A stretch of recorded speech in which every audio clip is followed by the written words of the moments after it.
Happy Friday, or I should say early Merry Christmas, St. Francis.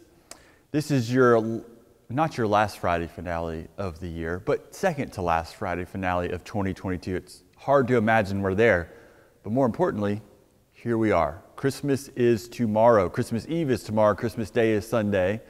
Hopefully by now you've gotten a sense of our services. So at 2 o'clock, 4 o'clock, and 8 o'clock, 2 o'clock, we'll have Silent Night. I heard you loud and clear. We will have Silent Night. Unfortunately, we don't have enough candles for as many people as we expect to be here.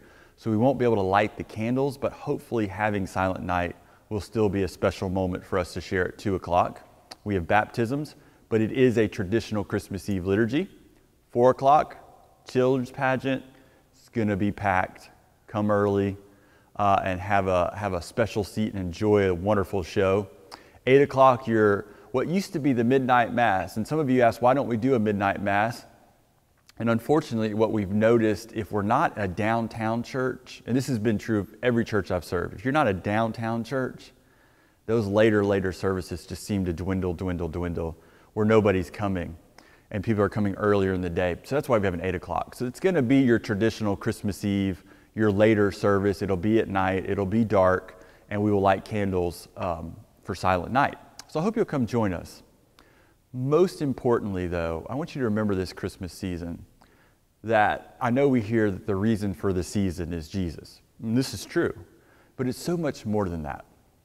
What's going on at Christmas, the incarnation, God coming among us, God with us, not God without us, not God away from us, God with us, that God chose to come to us. As St. Athanasius says in his On the Incarnation, writing in the 1st century, he says, God chose to come to us as a vulnerable child, relying on his mother and father to care for him. And that's how God chooses to join us, in that vulnerable state.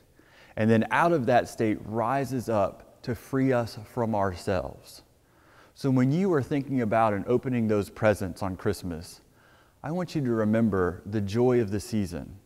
And think about those empty stockings. Think about those places where you need to give gifts back to God. And what does that look like? What does that look like for you? How do we live into the incarnation? How do we join God? You know, we started doing this tradition at our house a couple of years ago. We have our 4 stockings, and then we have what looks like stockings for Herschel and Briscoe, but that's not true.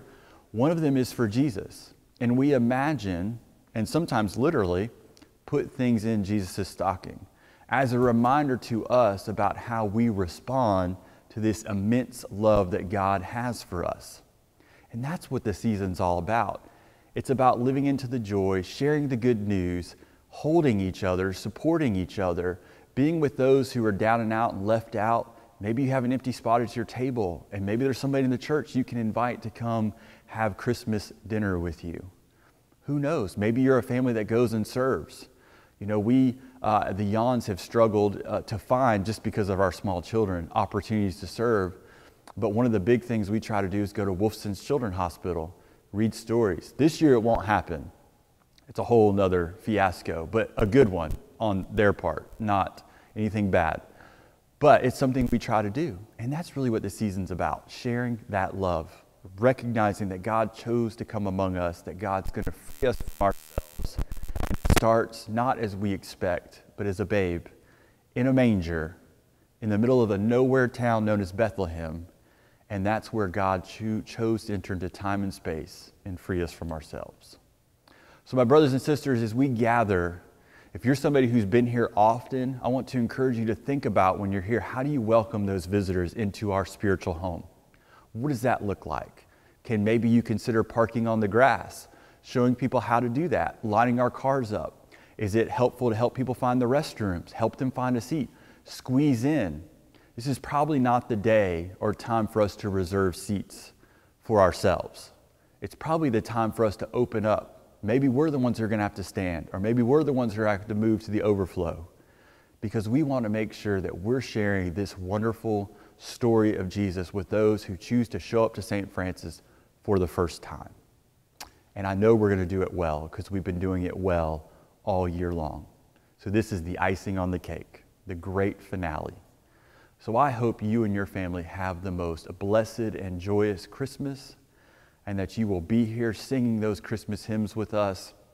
There are so many volunteers to thank, and all of us volunteers, myself included, want to thank you for being a part of St. Francis this year.